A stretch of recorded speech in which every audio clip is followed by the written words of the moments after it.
What's up, everyone? It's NFL Week 18. Last week of the regular season, and this is the week when playoff scenarios come into play. Who's got something to play for? Who doesn't?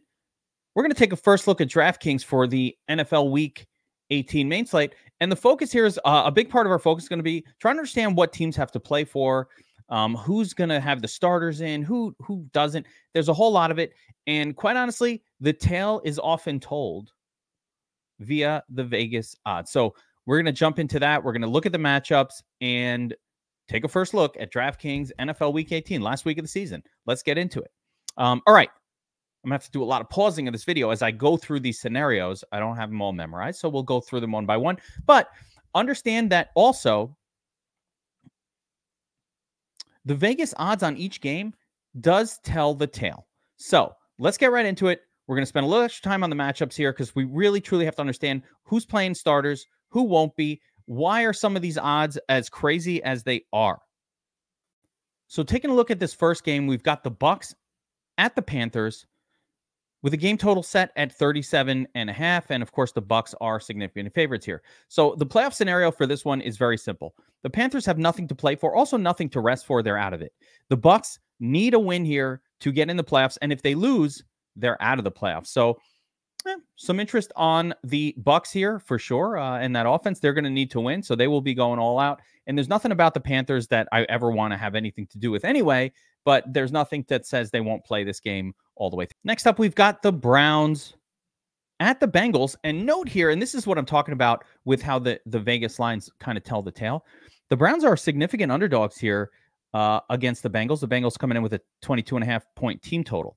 The Browns have nothing to play for here. They have locked in their playoff positioning, and the Bengals have nothing to play for as well. They are out of it. So how does a game like this? Well, we've already heard some hints that the Browns are going to rest their starters, and Vegas is certainly buying that as we see here. Now, if anything changes over the course of the week, we'll get into that, but it looks like the Browns are going to rest a lot of their guys, and that's a pretty ugly scenario.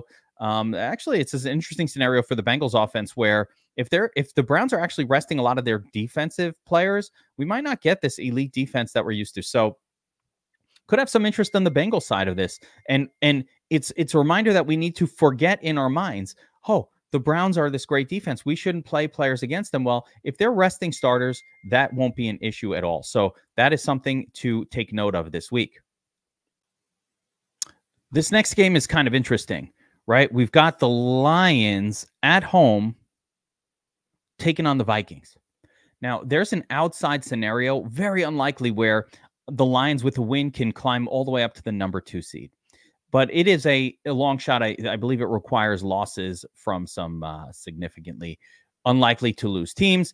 On the flip side, the Vikings have an outside shot at the playoffs, and they need to go all out for the win.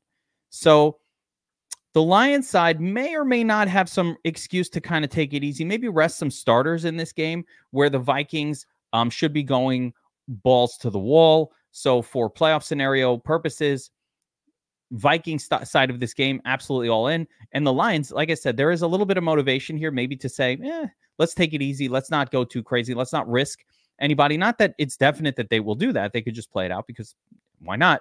But they're not super likely to improve their playoff position with a win here. So we'll keep an eye on that one. I do like the high totals on this game, though. It does look like potentially one of the better games, but we really have to focus on that Viking side a little bit, which is kind of weird because the Vikings offense, all the backups, but that's the way to look at for that one. Next up, of course, we've got the Jets at the Patriots, 30.5 points. The worst team game total I've seen all year, 30.5 points. That sounds as bad as it gets. Neither team has anything to play for. As fans of either team, you're like, I hope they lose. Playoff positioning. Usually the Jets win in these situations where it would hurt your team to win. That's when the Jets do step up. So I think they'll probably win this game, but no reason not to play anybody. Everybody's in play here. Outside of the fact that it's a 30.5 point total and it's disgusting, right? That part is why you don't want to play guys from that game, but both teams will be playing all their starters.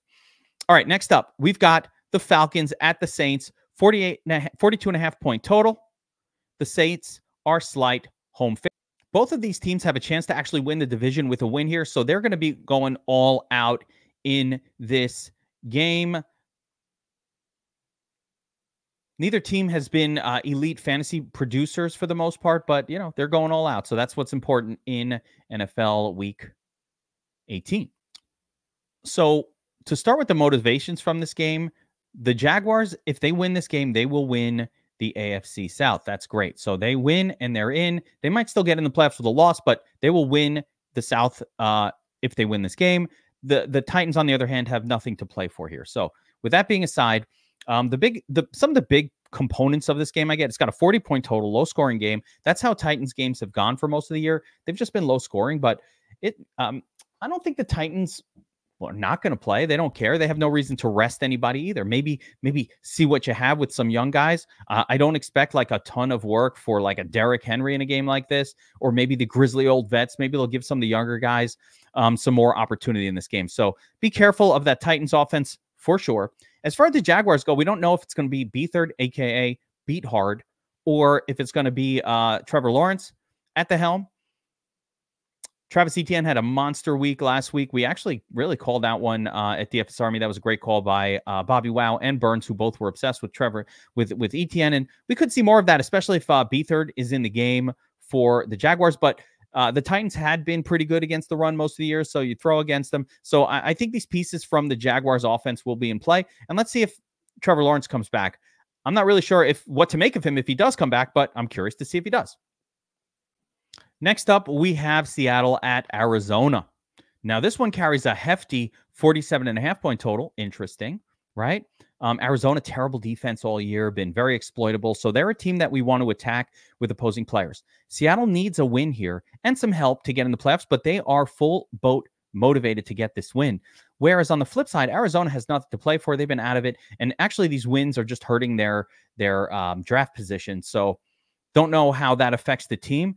But I think more importantly, we have a highly motivated Seattle team. Kenny Walker, really interesting in a spot like this, as the Cardinals have been very exploitable by the run. It's hard to see Kenny Walker not scoring a touchdown and maybe two in a game like this. So we'll keep an eye on that on the betting lines later this week.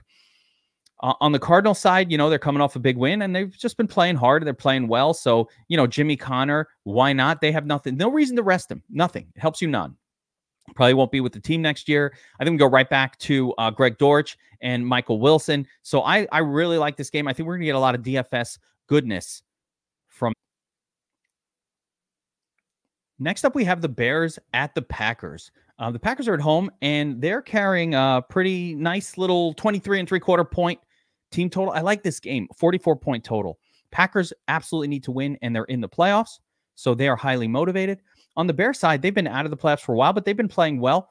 Justin Fields trying to kind of, audition for the team, show that he's worth keeping. The Bears hold the #1 overall pick this year. So, hey, are they getting rid of Fields? Are they keeping him to pick the quarterback? We'll see. It's going to be an exciting offseason. And, I can't wait to see kind of what happens there. As far as this game goes, how good is Jordan Love has just looked good this year. I mean, I'm really excited about this one. I think we're going to get a lot of offensive pieces. Last week, I guess it was Jaden Reed kind of breaking out as a star for the Packers here. And it looks like his star is going to keep climbing. With Chicago, we've got the Fields to DJ Moore connection. So a lot of good DFS action coming from this one. I think both teams play it out all the way through. And of course, the Packers absolutely need this win.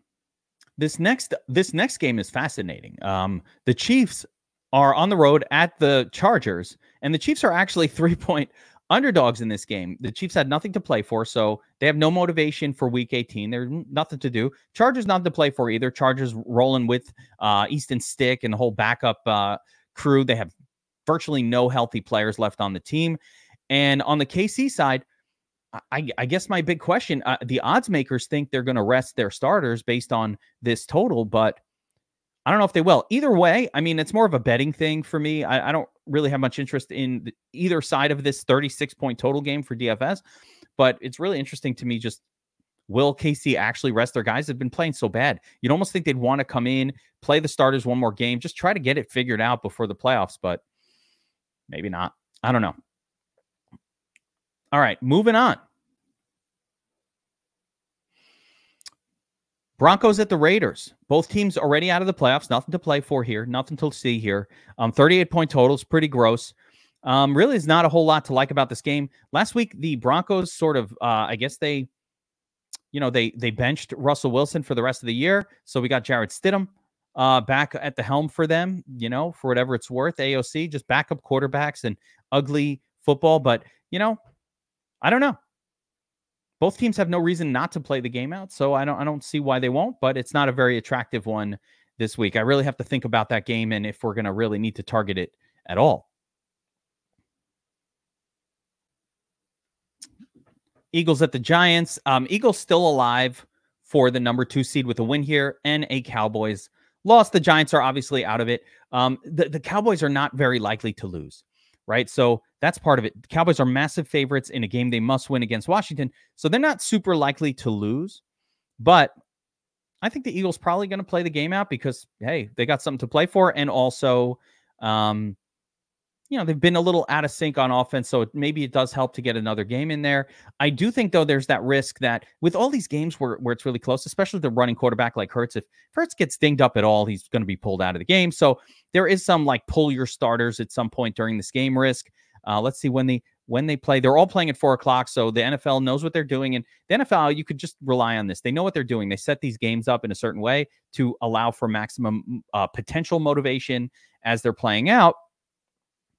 And so I think the Eagles probably do play it out in full, but it's a really interesting game and spot for sure. That one is just kind of standing out to me as what do you do here? Because, Giants, Eagles could pour it on, and this could be a great game for their offense, or they just kind of half-ass it. So I lean towards they're just going to play it out.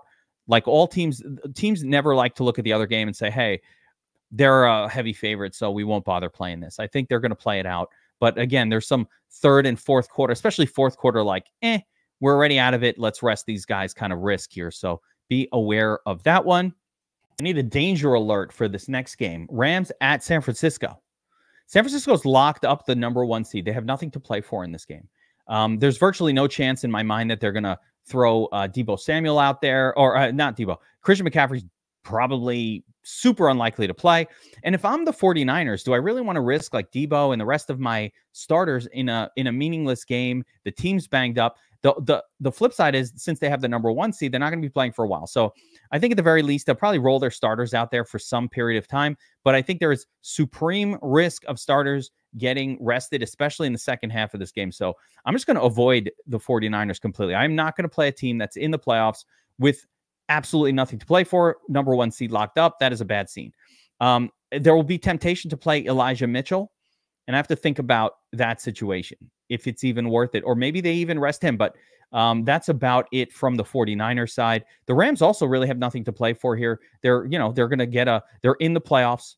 If it's the 7th or the 6th or the 5th seed, depending on a win, I don't think it really matters. So neither team here has anything to play for. Same thing with the Rams, though. If you see Cooper Kupp banged up or Puka, there's no point in playing your starters, or Kyron, get him hurt right before the playoffs. I think that's a disaster for the Rams. So this is an avoid game for me this week. I think there's a lot of risk of just both teams kind of resting people or pulling guys out at the slightest hint of any sort of an injury.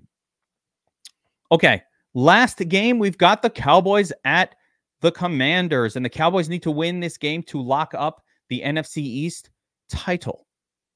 Expect them to play all out to ball out. I like all the pieces from this team.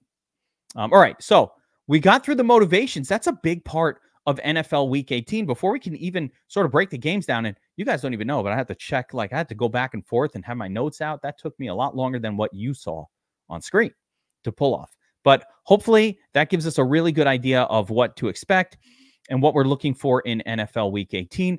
We're about to take a look at the DraftKings NFL Week 18 main slate. We're going to look through each position group, quarterbacks, and all this, kind of do a first look of sorts.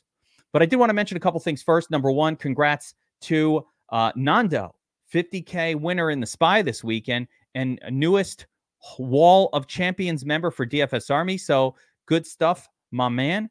The other thing I wanted to mention is just the Pick'em crew over at DFS Army. I don't talk about these guys nearly enough on this show, but you guys who are subscribed to DFS Army, you have access to this, especially if you're VIP subscribers, right? If you do the everything subscription, you have access to the Pick'em guys. We track every pick, every ticket, that we put out, and we've been tracking them since the beginning of the season, since September 15th. If you just followed along with these guys on the tickets, and we document, here's the tracker. So you could see this on the dfsarmy.com website under player props, the tracker. You could see every ticket that they've put out going back the entire season, fully tracked. And here's the deal. If you've just been following along with these guys since the start of, since September 15th, you would have put in $40,600 worth of action. And those are $10 and $25 tickets for the most part. You'd be up $9,763. So this is a subscription that we sell at DFS Army for $34.99 a month. And literally, if you just followed along with this subscription, you would be up $10,000. So you pay, I don't know, about $160 in subscription fees since September 15th, and you're up almost $10,000. I don't know how to deliver any more value than this. Will Lynn, Sniper, the rest of the Pick'em team in DFS Army, they are elite. If you like to play prize picks, if you like to play sleeper, underdog, any of this stuff, I advise you to check it out. And if you're subscribed to DFS Army, make sure go check out the Pick'em channels in our Discord. They're dropping these tickets all throughout the day, all throughout the night. I get notifications all the time. I've been crushing it as well, following along with them. Huge profit margin for the Pick'em game, so make sure to check that out. All right, let's get into the breakdown here. NFL Week 18. Let's start at the QB position. We're going to try to remember all our motivations that we've talked about all throughout the breakdown so that we're on point with all of this. And of course, at the very top of the salary list is Jalen Hurts, who we said they're going to play. I think they're going to play to win. But if Dallas wins, they have nothing going for them. So there is a little bit of risk there of getting pulled at some point. He dings something up, bangs something up, anything like that. That is trouble. Flip side, Dak Prescott. Dallas is going to go all out to ball out here. Will it all come off the arm of Prescott? I don't know. A lot of these games he's absolutely smashed. So I think Dak is most definitely in play this week. Mahomes, nothing to play for. I'm going to avoid him completely. No. Right? Justin Fields, though, I do like him at Green Bay. I think Chicago has nothing not to play for, and Fields needs to prove himself in yet another game. How did he do last week? Put up a 25, 7-4, 28. I think more of the same is coming here. So I like Fields. I like Fields in this spot. I've been rolling with Justin Fields all season long. And I just, first couple of weeks it didn't work. But for the most part, it's been great. He's a very comfortable stack with DJ Moore. So I'm going to keep him on my list for this week for sure. Brock Purdy's another one. I'm not touching that. I'm not touching that game. Nothing to play for. I'm out on Purdy. T-Law, don't know if he's coming back here. Don't know if even if he does come back that he wasn't very good when he came back the last time. The shoulder injury was clearly affecting him. And I don't know. I'm definitely concerned that he wouldn't be my top choice because the shoulder issue is the thing that's bothering me. He just was not throwing well when he came back a couple of weeks ago. And I get that he's, back on the bench, but there is concerns there. Jared Goff, him in the earlier breakdown. The Lions do have a scenario to move up to the number 2 seed, but it involves both the Cowboys and the Eagles losing. Like, it's super unlikely. More likely than not, the Lions really have nothing to play for here. They are at home, so I don't think this is the spot where I want to get onto. I'd rather play heavily motivated players like Jordan Love, who is on the Packers and needs a win against Chicago in order to get in. Great game last week for Love as well. So he'll be in the mix, I think, a little bit. Joe Flacco again, Cleveland. Can't trust them to play the starters. They've locked down their playoff positioning. So I'll be out on Flacco this week. Although Flacco, comeback player of the year. Could it be? I don't know. Let's see what happens. Kyler Murray. I just never play Kyler Murray. Did he have a good game last week? Yeah, there it is. So Murray put up 25 last week. Finally got it done. Even in that monster game where they had to do all of that to beat the Eagles, Murray still didn't put up that great of a score. So I don't think they're going to get that going again. I'm out on Kyler. Stafford again, nothing to play for. I'm definitely not touching any of that at all. Not interested. Geno, heavily motivated against Arizona, but just never has a big game. It's so rare. So Geno is more of a GPP only type of play. Definitely not somebody I want to mess with here. Russell Wilson not going to play. Browning is interesting on Cincinnati because, like I said, you normally wince at the idea of playing a quarterback against Cleveland, but Cleveland could rest all their starters. So Browning will be an interesting tournament option, I think, this week. There's a few other ones like that that'll be interesting tournament options. Derek Carr, again, I'm not a Derek Carr believer. Last week, people tried to get me to put Derek Carr in my sheet. Hey, he had a 28 the week before, Kev. Your 3-year boycott of Derek Carr was wrong. He's had one game where it was okay. You know what? If Derek Carr is going to burn me this week or any week, he's going to burn me. I'm not doing it. I'm staying. I'm sticking with it. No Derek Carr, ever. Aiden O'Connell's a big no. Again, neither team has anything not to play for, so they're going to play. Tyrod Taylor's an interesting spot this week. Came through for us as a core play last week at 4,600. What was it? 4,600 salary. Core play. My second favorite play on the slate, which was Lamar last week, absolutely went bananas. But if he's not doing that, we're all talking about Tyrod Taylor getting us there for 4,600. That's 5x what he put up last week. Now, I don't think he's got a lot more upside beyond that in him, but I think we can get another 20-plus point performance out of Tyrod. So if I got to play a shitty guy, if I got to play a turd, I think it's Tyrod. Not much else, I don't think, here that's going to excite me. CJ Beathard definitely did not need to do much last week against, but he was good. I thought he was fine, so maybe we'll keep him in mind if Trevor Lawrence doesn't play. To start off this lineup, though, I'm going to scroll way back up. I like a few of these spots, but I'm going with Fields. He's got nothing not to play for. Does it every week. Packers, not that great. Jordan Love is an option as well. I think he's good as well. All right, let's shift focus to the running back position. And again, we're going to give a heavy nod to understanding motivation. Sorry, this video is going to take a little bit longer than usual because I'm adding all of this stuff in and really thinking it through. But motivation is everything in NFL Week 18. So we're going to keep that in mind. Now, Christian McCaffrey right at the top. Don't expect him to play. Next up, Kyren Williams. Another one. Completely non-motivated and a lot of risk in rolling out your sort of elite running back in a meaningless game for the Rams. So I'm going to pass on Kyren Williams. He could get it done. By the way, just because a team isn't motivated, just because they don't have any reason to play the starter, all that, doesn't mean they're not going to do it. So I'm just going to pass on those spots because I don't think we're going to know. I think there will be some where like Kyren Williams goes nuts just because why not? They played them and they don't care. And, sometimes you get these coaches that are just like, all right, play my guys. We play it all out. I don't care. And other ones are like, no, he's my starter. I really need him for the playoffs. So we expect that we'll be a good team in the playoffs. Therefore, we're not going to risk injury in meaningless Week 18 games. As a matter of fact, these guys are already banged up. Let's give them some rest. So different kind of coaches, different kind of motivations. We'll see what people do. And we'll see if over the course of the week, we get information. As of right now, this is Tuesday as I record this. I don't know. Things can change over the course of the week. Blurbs will come out from coaches. Some of them will be lies. So you also have to not fully believe some of that. The most true thing that they say is that we're going to rest some start. Sometimes we're playing it all the way out. They don't. So you can't believe those. But if they say we're resting people, you can believe that. So we'll keep an eye on that as the week rolls on. Again, Bucks at Carolina. I think Rachaad White is in play here. Bucks need to win.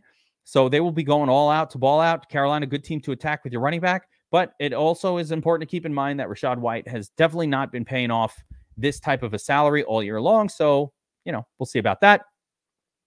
Again, Saints, Atlanta, both teams with everything to play for. Kamara got banged up last week. I'm just not into it. He's been too banged up, got the Q tag, get knocked out of the game last week. I'm out for the most part on Kamara this week, but, interesting, right? Travis Etienne, big game last week. Must-win game for the Jaguars here. Going all out. So I do like this spot. Titans, not the best team to run against in terms of just like teams that stop the run. They're pretty good at that, but, doesn't matter. Really important to note and a reminder of the awesome call on the Tournament Tactics show from Burns and Bobby Wow. And of course, last week, again on the pregame show where they were pumping Travis Etienne like crazy, and that absolutely smashed. So great call, guys. Breece Hall, I think the Jets will play Breece Hall in this game and just, finish out the season, hopefully strong. Look at all these targets he's been getting lately. So Breece Hall just been peppered with targets from Trevor Siemian. 16 in week 17, in week 16, 9 in week 17. He is somebody that I'm interested in, even in an unmotivated game with low scoring potential. The price tag is a little high, but we're going to keep him in mind for this first look. Etienne also, I'm interested in him a little bit. Isaiah Pacheco, no. Again, you have an unmotivated Chiefs team here. They have nothing to play for. So I think Pacheco's been so banged up, you can't risk it at 7K. Barkley, nothing not to play for. So he certainly can be used. But the Eagles are playing to win this game, and that's just an ugly spot for Barkley. So I'm not super interested there. Man, did Swift let us down last week? That was brutal. Brutal to watch. Brutal to see. Just a letdown game from Swift. I don't know what to make of it, but I don't think I can go back there again. I mean, outside of crazy tournaments, but I don't trust him. Jahmyr Gibbs always in play. Bad week last week for Gibbs in a tough matchup, but the matchup is going to be a lot easier here potentially. But again, Lions don't have a ton to play for, so I'm probably going to avoid that spot. Eckler, not really. Bijan, tough to trust Bijan at all based on just his results this year and how unexciting that Falcons offense has been. But the first player I want to plug into my lineup here is Kenny Walker. There is no more motivated team than Seattle. They absolutely need to win. Aggravated shoulder injury, hard hit, probable to return, never took the field, etc., etc. So I don't know. We'll have to check on his health status, but man, wouldn't it be great? I'd actually, if he can't play, that'd be even better. Like, give me Charbonnet. That would be the ultimate lock button for this week. So I hope he can't play. But if he is playing, I'm probably going to have to plug him in here and just suck it up. Got to suck it up. Where are we? All right, let's see some more spots here. Tony Pollard in play. Yeah, they need to win. They're going all out. He's been terrible all year. Don't get me wrong. He's absolutely stinks.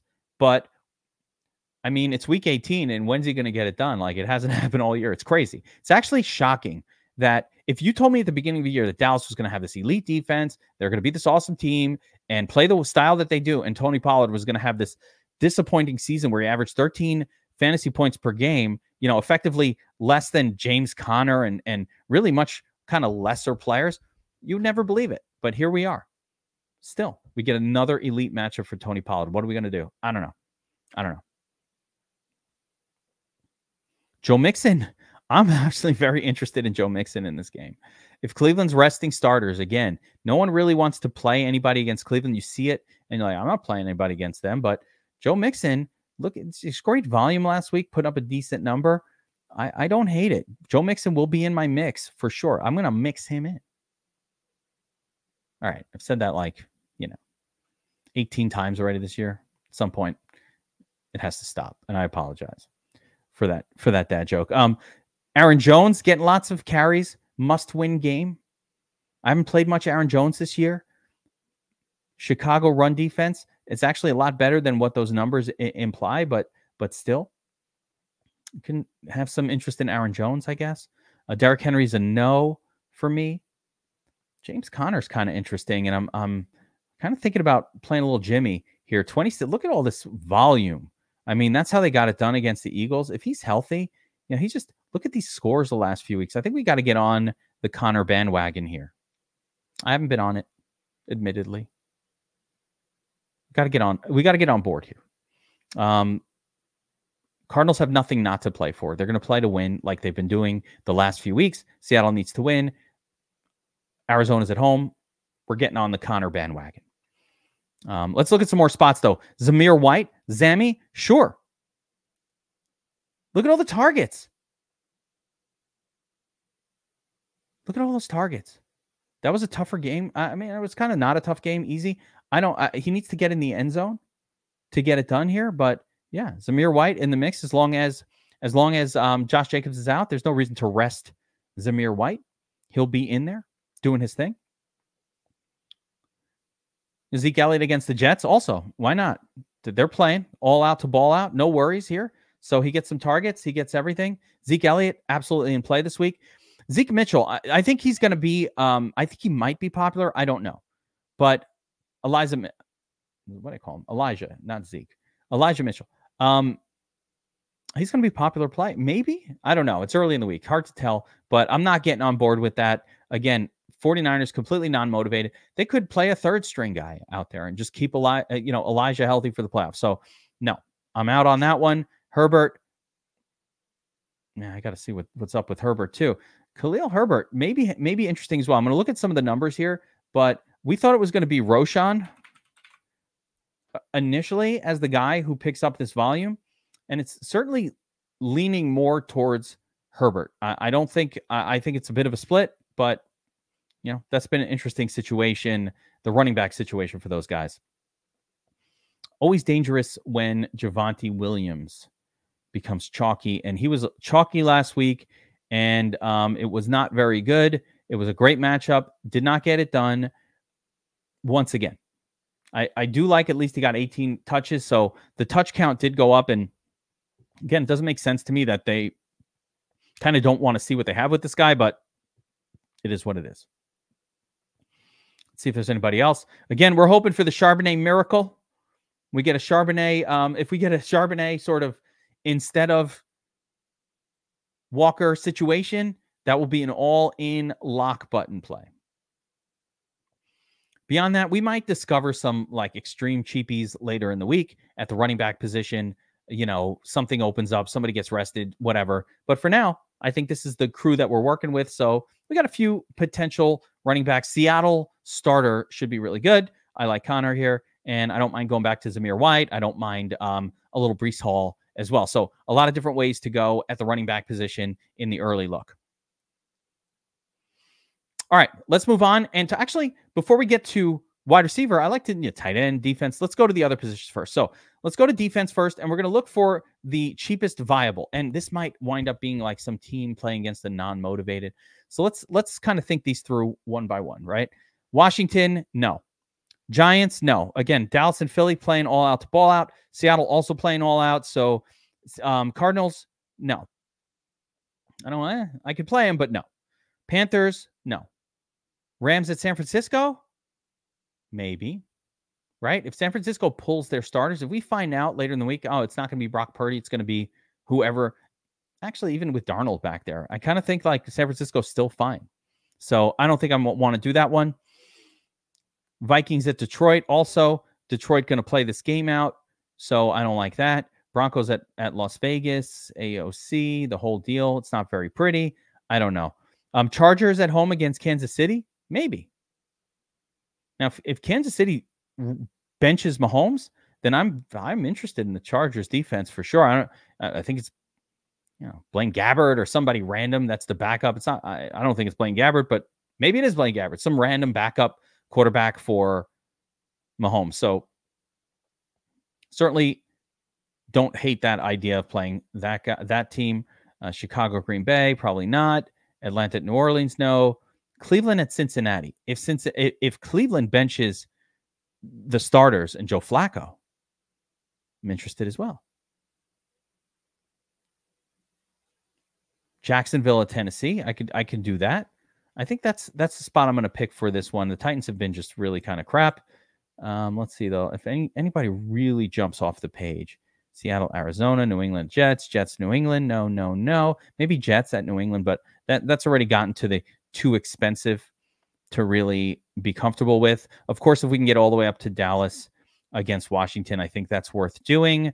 But for the purpose of this video and this breakdown, I'll go with kind of what seems to be an interesting enough spot, which is Bengals at home against a Cleveland team that is maybe resting starters. If they're not resting starters, then, we could throw that out.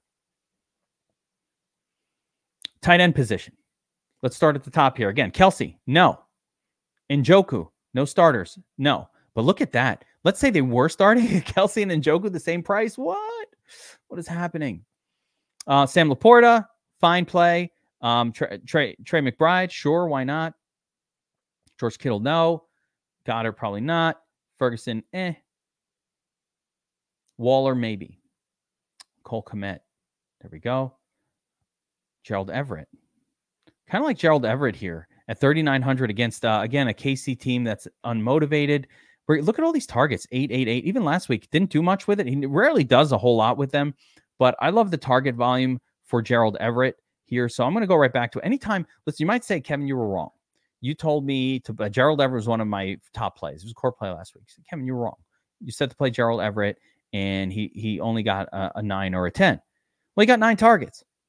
That's what we're trying to predict. I'm trying to predict volume. Once the volume is there, the points will come. It's just a natural variance. So as long as this guy's getting 8, 9, 10 targets a game, I don't care. I'm going to keep playing him.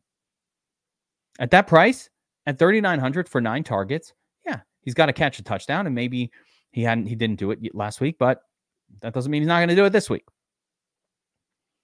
All right, let's talk wide receivers. And at the very top end of the range, actually, before we talk wide receiver, because this is the last position group, hit that like button. You've been hanging with me all season long. Hopefully, you've been killing it this year. And we've got a lot more DFS action, NFL DFS action coming for the playoffs as well. Of course, we've got the showdown breakdowns for all these games here on the channel. So hit that like button. Let YouTube know that you like these videos, you like our channel. Hit the subscribe button. And when those videos come up, they'll pop up on your feed. I mean, hang with the geek even more. What's better than that? Hit that like button, subscribe, notify, all that good stuff. All right. Starting at the very top, CeeDee Lamb, probably the top play on the slate, top wide receiver play. I'm already debating with season-long enthusiasts about who the number 1 wide receiver will be for next year, and it might be CeeDee Lamb. He might be your first guy off the board, but for this week, he is certainly the top dog. If you had CeeDee Lamb last week in your fantasy football championships, you lammed your way into the money. Congrats on that. I like him this week as well. I don't think we can squeeze him into this lineup, but I certainly will have a ton of Lamb lineups here. 17 targets last week is wild. AJ Brown has something to play for, has not gotten it done in weeks and weeks and weeks. It's really hard to trust him. I think he got overpriced based on sort of some fire games he had earlier in the season. So I don't know. I don't know about him. Amon-Ra again, motivated. Amon-Ra, always a high floor guy. Sure, why not? Justin Jefferson. Also, if the Vikings are rolling out Hull or whoever this random backup quarterback is, it's so bad. Actually, as a matter of fact, now that I see that, Lions defense, I'm switching it. If the Vikings are going to roll out that kid again, no, I mean, they'll probably go back to Mullins, actually. They benched Hull, right? So they went back to Mullins in that game. Figure they'll play Mullins a little bit better, but I'm still going to play Lions defense now. I changed my mind. I do think that Jefferson's probably better with Mullins in there than Hull. Kupp, no motivation here. Don't like it, too risky. Devontae Adams, yeah. Devontae Adams could just pop out of nowhere. Monster game last week, 21 targets. I think this is one of our guys. I think this is a guy that we're going to target this week just because of what's going on. They're just throwing to him nonstop. I like it. I do. And so he's one of the very few sort of mid-level play-up options that are interesting at all this week. And he is staying in the mix for sure.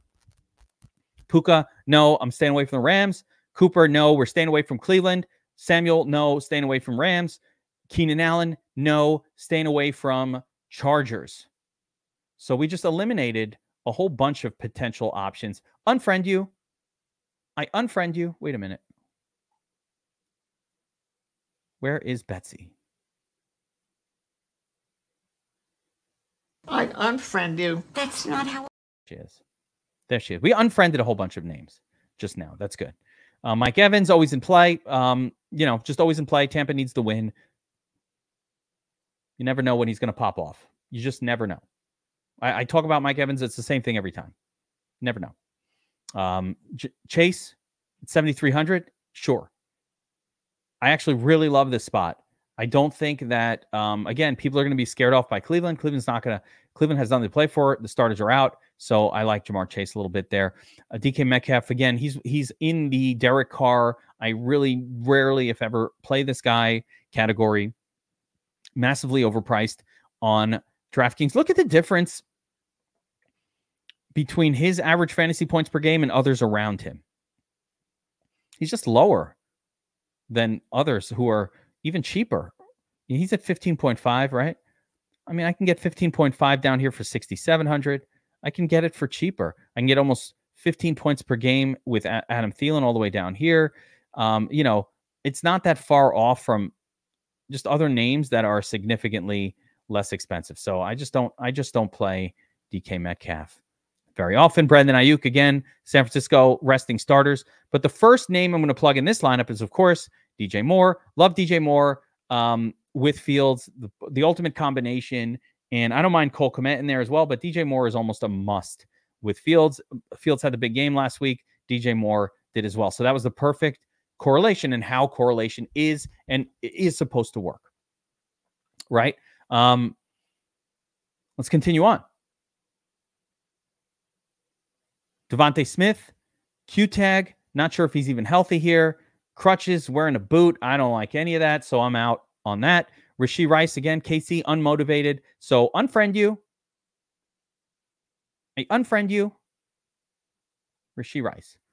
Chris Olave. Okay. Ridley. Okay. What did he do last week? 8 targets, 4 receptions. Didn't do much. But Ridley can pop off at any time. Did not do much last week, though, for sure. Cortland Sutton, no. Godwin, maybe. I think, did Godwin have the big week? No. He had a nice week, but yeah, not a whole lot of volume for those Tampa wide receivers. T. Higgins gets hurt early in the game last week, comes out. Let's see what happens. I think he came back in the game, actually, but just didn't do anything. With Jamar Chase back, T. Higgins is like a waste. You always want to trade T. Higgins away during one of those periods where Chase is hurt. And Higgins starts to look like he's good, but he always reverts back to terrible. Do not draft T. Higgins next year in fantasy. He's always overranked. It's not a good scene. Hopkins, no. Thielen, sorry. Thielen, man, it's been forever since this dude had a good game. I know I mentioned his average fantasy points per game has been decent, but he gets a lot of targets. It's just really tough with that quarterback. Garrett Wilson. I don't hate it. I don't hate it at 5,900. Sure. Did he do much against Cleveland? No, but this guy is getting peppered with targets. I'm going to hit the name. I'm going to plug in the name for now. I don't actually, I'm not going to actually play him, but I do want to say I don't hate it. All right, let's put it like that. I want to see where Jaden Reed was priced, and he is priced up. I don't like this. Ribs return negative, further testing, pretty sore, etc., etc.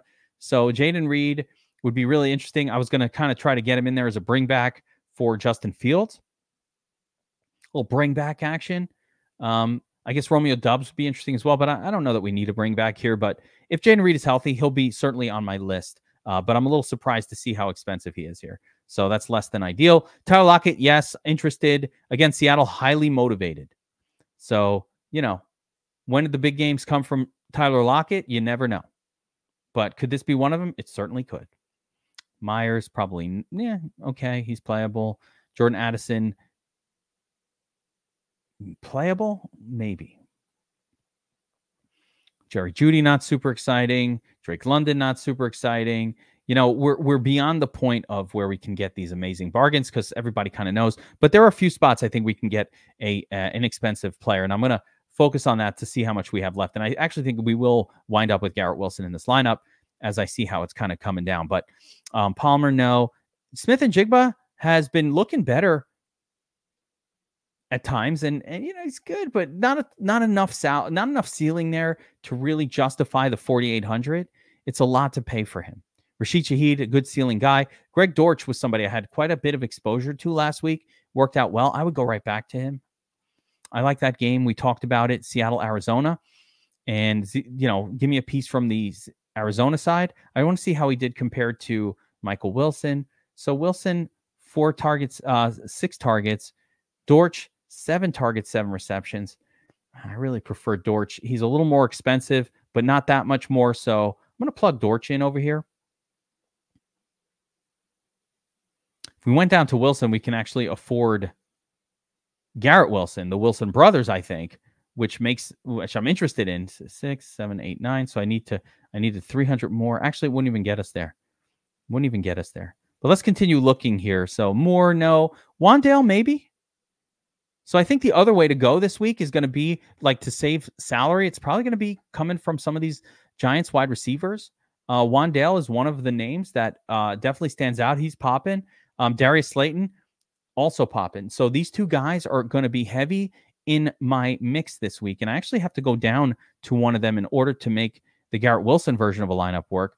And we put in Wandale or Slayton. It really doesn't matter to me between these two. Kind of the same. Gets you 6K.